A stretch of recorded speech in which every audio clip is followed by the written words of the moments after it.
Hello class class हम लोग previous class में डिस्कस कर रहे थे लिवर की डिजीज़ेज़ को।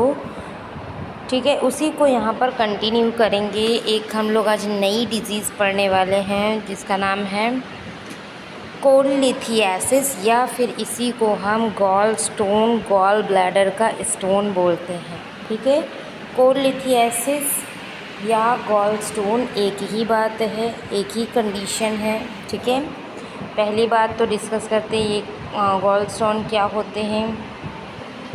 गॉल स्टोन गॉल ब्लैडर के अंदर डिपॉज़िट होने की वजह से कोई भी सॉलिड मास, सॉलिड पार्टिकल अगर उसके अंदर डिपॉज़िट हो रहा है, जैसे कि कोलेस्ट्रॉल है, बाइल सॉल्ट है या बिलिरुबिन है, तो अगर उसका एक्सेसिव डिपोजिशन हो रहा है जिसकी वजह से एक हार्ड, राउंड या अलग अलग शेप्स के हार्ड टाइप के वहाँ पर पत्थर जैसे स्ट्रक्चर, स्टोन जैसे स्ट्रक्चर बनने लगते हैं, जिनको हम लोग गॉल ब्लैडर स्टोन या फिर कोलिथियासिस बोलते हैं। ठीक है, अब ये जो गॉल ब्लैडर स्टोन बन रहे हैं वो किसी भी जो है फॉर्म में या किसी भी कॉम्पोजिशन के हो सकते हैं।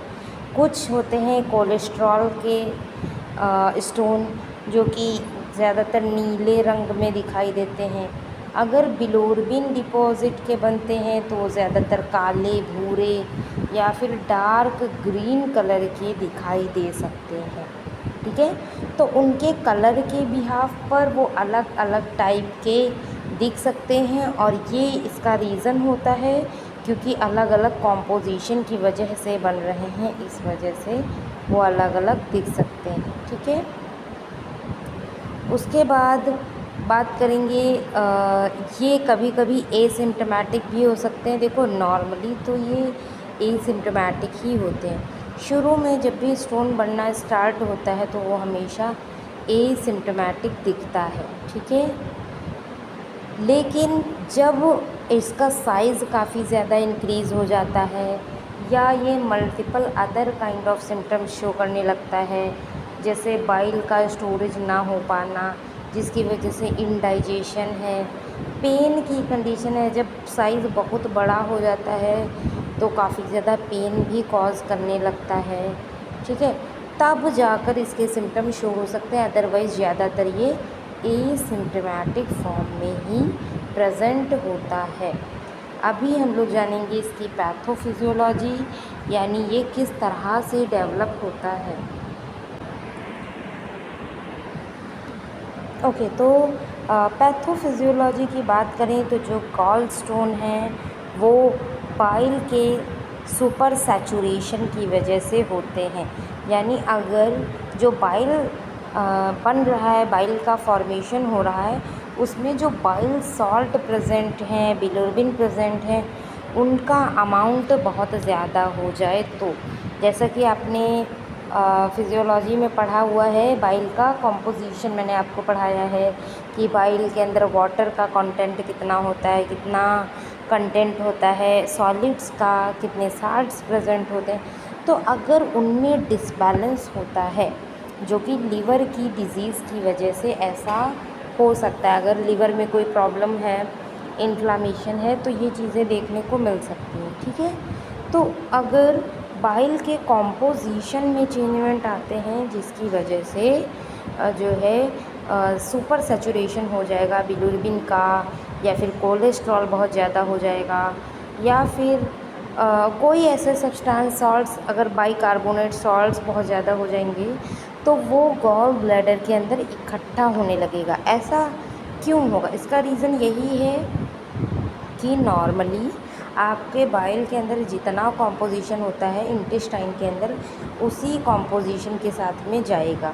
अगर कोई चीज़ लीवर ज़्यादा बना रहा है या ज़्यादा सिक्रीट कर भी रहा है तो इसको चेंज आपका गॉल ब्लैडर कर सकता है, यानी गॉल ब्लैडर अपने अकॉर्डिंग उसको कंपाइल करके फॉर्मेट करके भेज देगा इंटेस्टाइन के पास में, और जो बचा हुआ एक्सेस अमाउंट में कुछ भी सब्सटेंस है, बिलिरुबिन है, कुछ भी है, अगर एक्स्ट्रा अमाउंट में है तो वो उसी गॉल ब्लैडर में नीचे बैठता जाएगा, पड़ा रहेगा, ठीक है, जिसकी वजह से छोटी छोटी पत्थरों के फॉर्म में जो है इसका फॉर्मेशन हो जाता है, ठीक है, प्रेसिपिटेट होकर के छोटे छोटे सॉलिड मास बनाता है। इसके जो कंट्रीब्यूटिंग फैक्टर्स हैं, यानी कौन सी ऐसी चीज़ें हैं जिनकी वजह से ये और ज़्यादा फॉर्मेशन इसका होने लगता है, तो इसमें आपका आता है obesity, rapid weight loss, high cholesterol या सर्टेन मेडिकल कंडीशंस, ठीक है।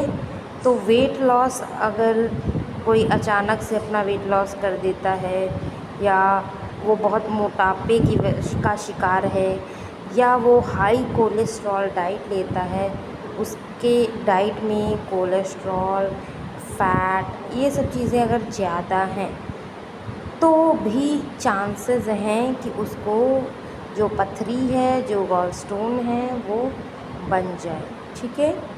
इसके अलावा कुछ मेडिकल कंडीशंस हैं, जैसे कि हीमोलाइटिक एनीमिया। हीमोलाइटिक एनीमिया क्या होता है?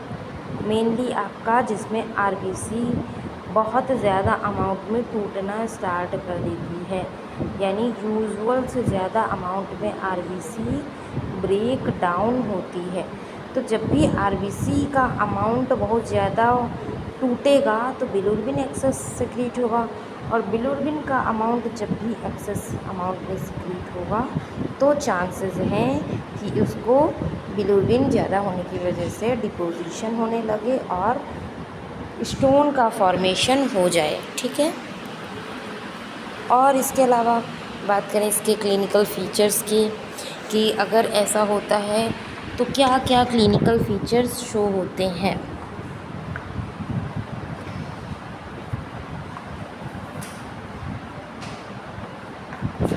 तो क्लिनिकल फ़ीचर्स की अगर हम बात करते हैं तो ज़्यादातर या मोस्ट ऑफ द केसेस जितने भी होते हैं उनमें एसिम्प्टोमेटिक रहता है, यानी कोई भी सिम्टम्स अकर नहीं करता है, कोई भी सिम्टम दिखाई नहीं देता है, ठीक है। जब भी वो ग्रोइंग स्टेज पे होगा या स्टार्टिंग में जब बनना स्टार्ट होगा पथरी, तो कोई भी सिम्टम शो नहीं करेगा। सिम्टोमेटिक कब होगा?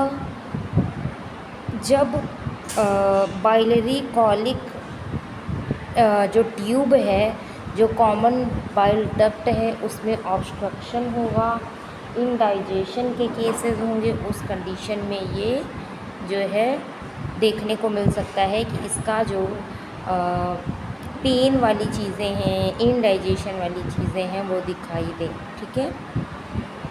तो इसमें जो पेन होता है ज़्यादातर वो उसका साइट की बात करें तो बाइलरी कॉलिक हो सकता है, यानी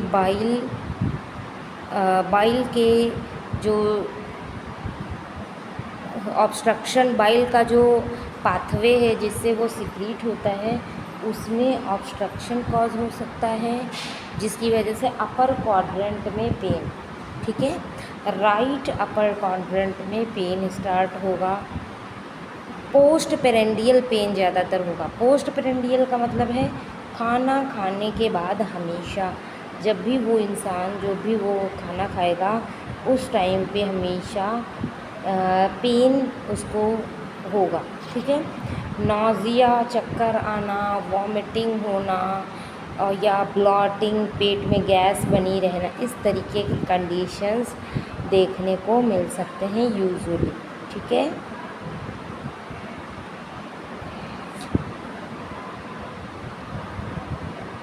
तो यूजुअली ये सारी चीज़ें देखने को मिल सकती हैं।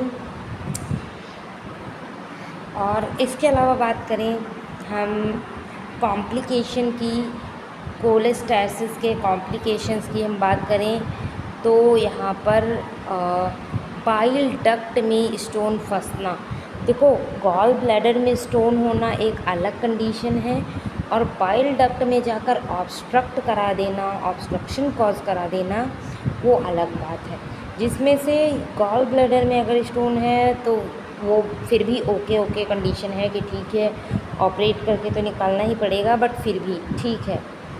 बट अगर किसी के ऑब्स्ट्रक्शन हो जाए तो वो एक बहुत ही सीवियर कंडीशन है, कि जब लीवर तो बना रहा है प्रॉपर अमाउंट में बाइल, लेकिन वो इंटेस्टाइन में नहीं जा पाएगा, तो उसका अमाउंट बहुत ज़्यादा बढ़ना चालू हो जाएगा। तो वो एक बहुत ही ज़्यादा सीवियर कंडीशन है। इसमें भी सर्जरी के थ्रू ही फ़िलहाल उसको भी निकालते हैं, बट वो सिम्टोमेटिक है और सीवियर कंडीशंस में आता है।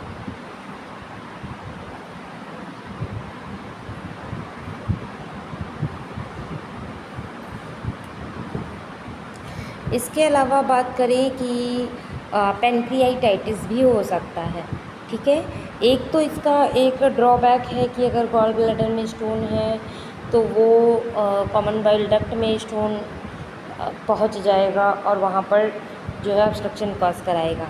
लेकिन पैनक्रियाज में भी वो इन्फ्लामेशन करवा सकता है, क्योंकि जब प्रॉपर अमाउंट में बाइल जाएगा नहीं तो पैनक्रियाज पे प्रेशर आएगा कि वो लाइपेज ज़्यादा अमाउंट में सिक्रीट करे, सारे के सारे एंजाइम ज़्यादा अमाउंट में सिक्रीट करे, क्योंकि जब ज़्यादा अमाउंट में एंजाइम सिक्रीट होंगे तो फैट का डाइजेशन होगा, अदरवाइज़ वो अनडाइजेस्टेड रह जाएगा, ठीक है। तो एक यहाँ ये भी चांस है कि जो बाइल है वो ना पहुंचने से पेनक्रियाज में भी इन्फ्लामेशन कॉज हो जाता है, पेनक्रियाज में भी प्रॉब्लम्स कॉज हो जाती हैं, ठीक है। तो ये था कुछ ऐसे वैसे तो नॉर्मली जो मैं आपको बता रही हूँ कि कॉमन बाइल डक्ट में जा कर के स्टोन का फंस जाना, स्टोन जा कर के कॉमन बाइल डक्ट में अटक जाए, तो वो बहुत ज़्यादा प्रॉब्लम वाली चीज़ें हैं। हाँ, तो मैं आपको बता रही थी कि कभी भी जब बहुत बड़े साइज़ का स्टोन होता है तो वो कभी भी कॉमन बाइल डक्ट को ऑब्स्ट्रक्ट नहीं करता है, छोटे साइज़ का ही करता है, ठीक है। क्योंकि छोटे साइज़ का स्टोन जो है फंस सकता है, फंस जाता है वो और जा कर के कॉमन बाइल डक्ट में, इसकी वजह से वो प्रॉब्लम क्रिएट कर सकता है। लेकिन अगर बड़े साइज़ का है तो प्रॉब्लम क्रिएट नहीं करता है।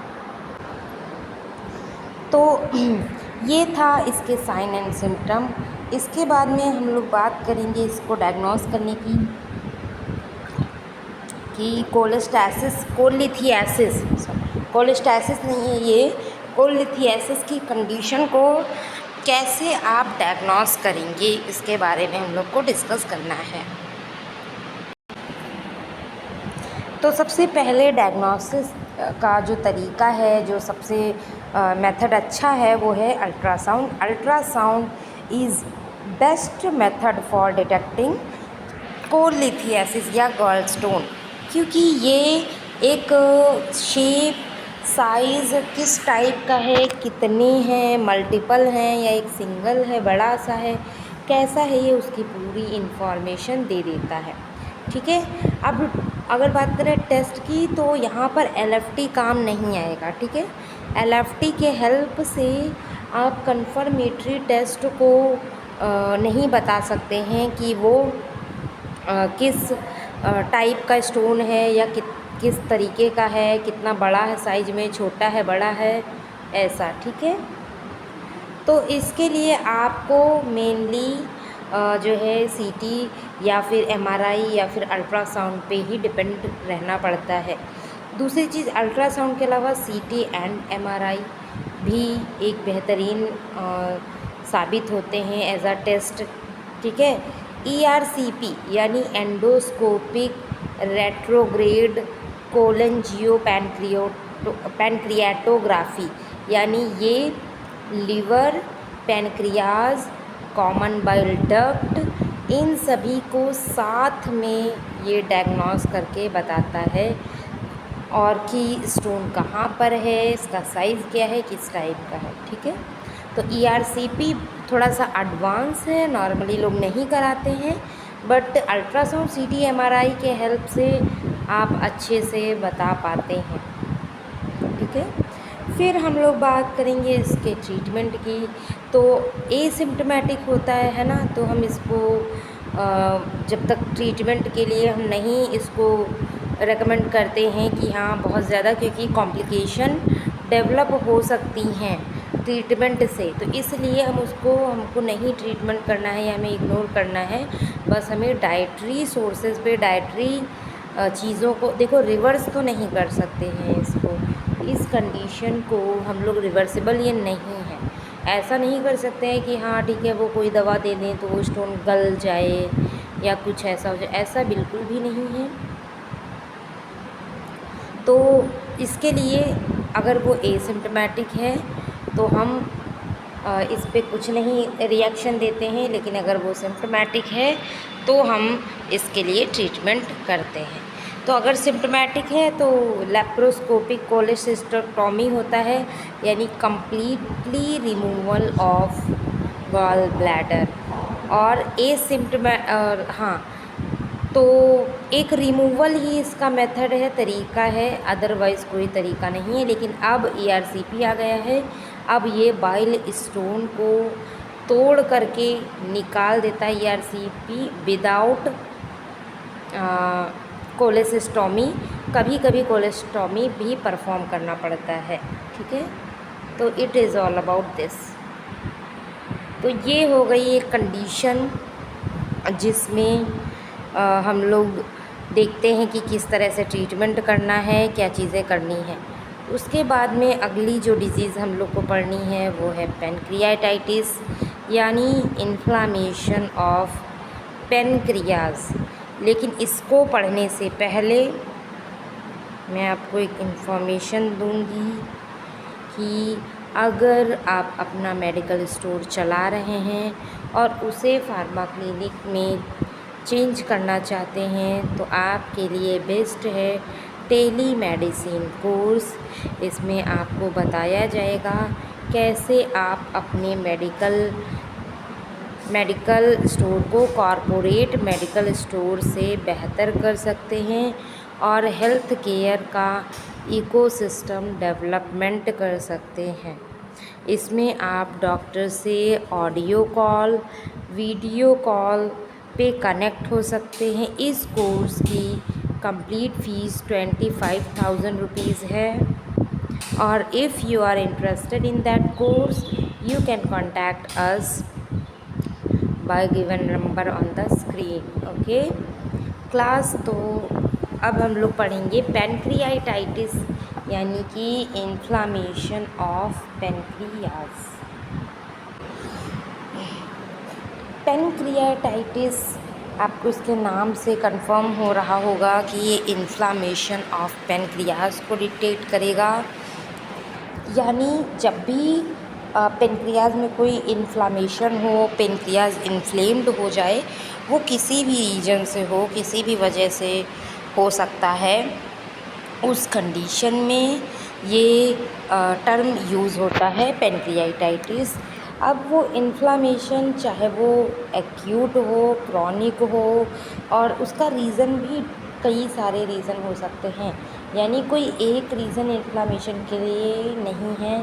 पेनक्रियाज में बैक्टीरियल भी हो सकता है, वायरल भी हो सकता है, और ज़्यादातर जो होता है वो होता है ऑटो इम्यून डिसऑर्डर्स की वजह से। यानी पेनक्रियाज में इन्फ्लामेशन होता है, ऑटो इम्यून डिसऑर्डर्स हो जाते हैं, जिनकी वजह से हमारा खुद का इम्यून सिस्टम ही उस पेनक्रियाज की सेल्स के ऊपर एक्ट करने लगता है, उसको तोड़ने लगता है, उनको इन्फ्लेम्ड कर देता है, ठीक है। तो ये जो है लॉन्ग टर्म डैमेज भी कर सकता है। और क्योंकि पेनक्रियाज में जब भी इन्फ्लामेशन होता है तो वो लाइफ थ्रेटनिंग कंडीशन हो सकती है, क्योंकि पेनक्रियाज ही उन सारे एंजाइम्स को और हार्मोन्स को सिक्रीट करता है जो कि रिस्पॉन्सिबल होते हैं मेटाबॉलिज़्म के लिए। यानी मेटाबॉलिज़्म हो, इसके लिए इम्पॉर्टेंट होते हैं कुछ इस तरीके के एंजाइम्स, जैसे कि आपके लाइपेज है जो कि आपके फ़ैट को डाइजेस्ट करता है, फ़ैट को मेटाबॉलाइज करता है। कार्बोहाइड्रेट के मेटाबॉलिज़्म के लिए माल्टेज है, वो भी सिक्रीट करता है पेनक्रियाज। हार्मोन्स जैसे कि इंसुलिन है, इंसुलिन क्या करते हैं, ग्लूकोज़ के लेवल को मेंटेन करते हैं, ग्लूकोज़ की एंट्री करवाते हैं ब्लड से सेल्स के अंदर, ग्लूकेगॉन सिक्रीट करता है जिसकी वजह से जो ग्लाइकोजन है वो फिर से ग्लूकोज़ बनता है स्टारवेशन की कंडीशन में। तो कई सारे enzymes, important hormones pancreas secrete करता है, जिसकी वजह से अगर अचानक से पेनक्रियाज अपना काम करना बंद कर देता है तो वो एक लाइफ थ्रेटनिंग कंडीशन हो जाती है। ठीक है, इसके अलावा बात करें कि इसकी पैथोफिजियोलॉजी क्या है, पैथोफिजियोलॉजी किस तरीके से इस डिज़ीज़ का फॉर्मेशन होता है इसके बारे में डिस्कस करें तो पैथोफिजियोलॉजी में जो एक्यूट पेनक्रियाटाइटिस है एंड क्रॉनिक पेनक्रियाटाइटिस है, इनके दोनों की पैथोफिजियोलॉजी सेपरेट होती है। बात करें एक्यूट की तो ये सीवियर एपिगैस्ट्रिक पेन जो है सीवियरली अगर किसी बैक्टीरिया या किसी पैथोजन, कोई भी पैथोजन हो सकता है, पैरासाइट हो सकते हैं, वायरस हो सकते हैं, तो उनके अटैक की वजह से हो सकता है। ठीक है, कभी कभी प्री मेच्योर एक्टिवेशन हो जाता है पेनक्रियाटिक एंजाइम्स का, क्योंकि देखिए पेनक्रियाटिक जो एंजाइम्स होते हैं वो पहले इनएक्टिव होते हैं फिर एक्टिव बनते हैं। जैसे पेप्सिनोजन है, स्टमक से निकलता है, पेप्सिनोजन इज़ इनएक्टिव फॉर्म, फिर वो HCl से रिएक्ट करके क्या बनाता है, पेप्सिन। पेप्सिन क्या है, आपकी एक्टिव स्टेज है। तो इसी तरह से जो पेनक्रियाज के भी एंजाइम्स होते हैं, हार्मोन्स होते हैं, वो एक्टिव एंड इनएक्टिव दो फॉर्म्स में पाए जाते हैं। तो अगर इनएक्टिव फॉर्म उसकी ज़्यादा एक्टिव हो गई, जो कि नहीं होना चाहिए, प्री मेच्योर फॉर्म ज़्यादा एक्टिव हो गई, ऐसे में पेनक्रियाज ऑटो डाइजेशन करना स्टार्ट कर देता है। ऑटो डाइजेशन मतलब खुद की सेल्स को मारना चालू कर देता है। कौन सी कंडीशन मैंने आपको बताई है कि जब भी उसके pre mature enzymes more active हो जाए दैन मेच्योर एंजाइम्स, तो ऑटो डाइजेशन होगा। ऑटो डाइजेशन की वजह से वो अपनी अल्फ़ा सेल्स, बीटा सेल्स को किल करने लगेगा। इन्फ्लामेशन भी इसका रीज़न हो सकता है, एक्यूट पेनक्रियाटाइटिस का, एंड सिस्टमिक इन्फ्लामेटरी रिस्पॉन्स भी इसका रीज़न हो सकता है। यानी बॉडी में कहीं और इन्फेक्शन हुआ जिसकी वजह से कॉम्प्लीमेंट सिस्टम बने हैं, और इनकी वजह से कॉम्प्लीमेंट सिस्टम बनने की वजह से पेनक्रियाज की सेल्स डैमेज होना स्टार्ट हो गई। तो कई सारे रीजन मैंने आपको बताए हैं, इस तरीके के कई सारे रीजन्स हो सकते हैं पेनक्रियाटाइटिस के लिए रेस्पॉन्सिबल। फिर हम लोग बात करेंगे इसके क्लिनिकल फीचर्स की, किस तरह से सिम्टम्स को शो करता है। क्लिनिकल फीचर्स क्रॉनिक पेनक्रियाटाइटिस की बात कर लेते हैं। पहले हम लोग बात करेंगे एक्यूट पेनक्रियाटाइटिस। हम लोगों ने समझा कि एक्यूट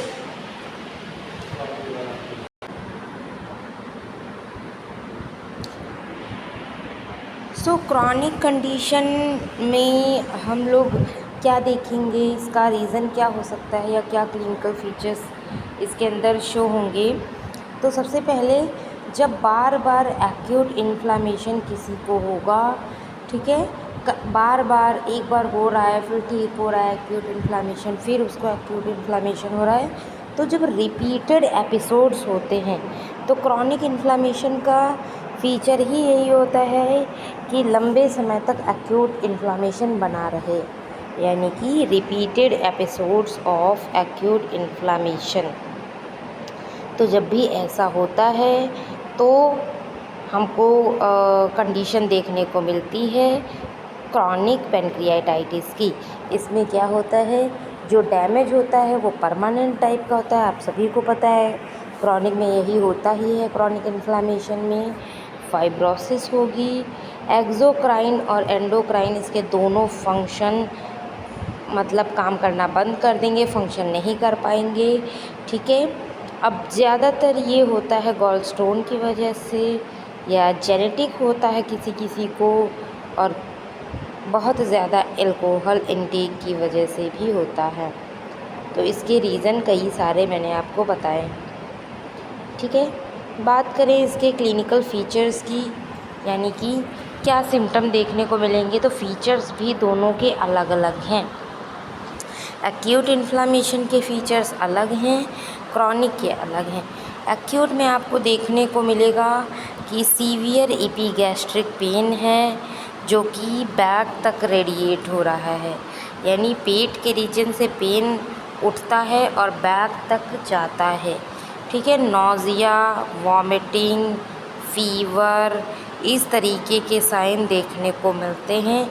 कभी कभी ये कंडीशन इतनी ज़्यादा वर्स हो जाती है कि जो पेशेंट है वो शॉक के भी उसके अंदर सिम्टम्स देखने को मिलना स्टार्ट हो जाते हैं। ठीक है। पेन जो होता है वो बैठने पर जब ऐसे बैठते हैं तो थोड़ा रिलीफ मिलता है, खड़े होने पे, चलने पे, कुछ काम करने पे बढ़ता है। इस तरीके की चीज़ें ज़रूर देखने को मिलती हैं एक्यूट पैनक्रियाटाइटिस में। ठीक है। बात करें क्रॉनिक पैनक्रियाटाइटिस, तो क्रॉनिक स्टेज पहली चीज़ तो क्या होती है इसके बारे में डिस्कस करें तो लंबे समय तक जब एपिगैस्ट्रिक पेन हो रहा है तो ये सिम्टम क्रॉनिक इन्फ्लामेशन का होता है। अचानक से वेट लॉस, क्योंकि फ़ैट का एब्जॉर्प्शन हो नहीं पा रहा है, फ़ैट पूरा बाहर निकल जाता है, जितना भी वो फ़ैट खाता है वो बाहर हो जाता है, जिसकी वजह से फ़ैट ना होने की वजह से अचानक से वेट लॉस। स्टीटोरिया का कंडीशन फैटी स्टूल को कहते हैं, जब फैट स्टूल के अंदर काफ़ी ज़्यादा एक्सेस देखा जाए।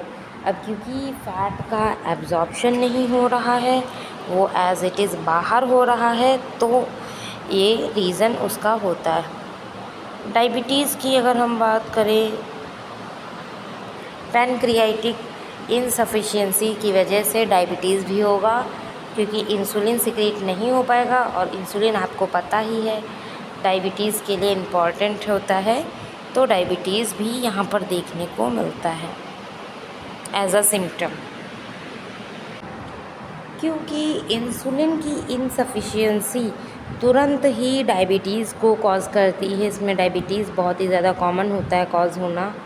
ठीक है। तो ये एक रीज़न होता है डायबिटीज़ का भी, अगर लंबे समय तक इन्फ्लामेशन है तो these are the symptoms and signs of pancreatitis, inflammation of pancreas. Next हम लोग को डिस्कस करना है इसकी डायग्नोसिस एंड ट्रीटमेंट, उसको हम लोग अपनी अगली क्लास में डिस्कस करेंगे। ठीक है। आज की क्लास को हम लोग यहीं तक रखेंगे, और जिसमें हम लोग ने आज की क्लास में एक तो कोलेस्टैसिस की कंडीशन, कोलिथियासिस की कंडीशन पढ़ी, जो गॉल स्टोन होता है, गॉल ब्लैडर का स्टोन होता है, वो कैसे फॉर्मेट होता है, इसके बारे में हम लोगों ने जाना। और फिर पैनक्रियाटाइटिस एक डिज़ीज़ है जिसके बारे में भी हम लोगों ने जाना है, तो इसके साइन एंड सिम्टम हम लोग कल की क्लास में डिस्कस करेंगे। आई होप कि आपको क्लास समझ में आई होगी। मिलते हैं कल की क्लास में। Okay, thank you everyone.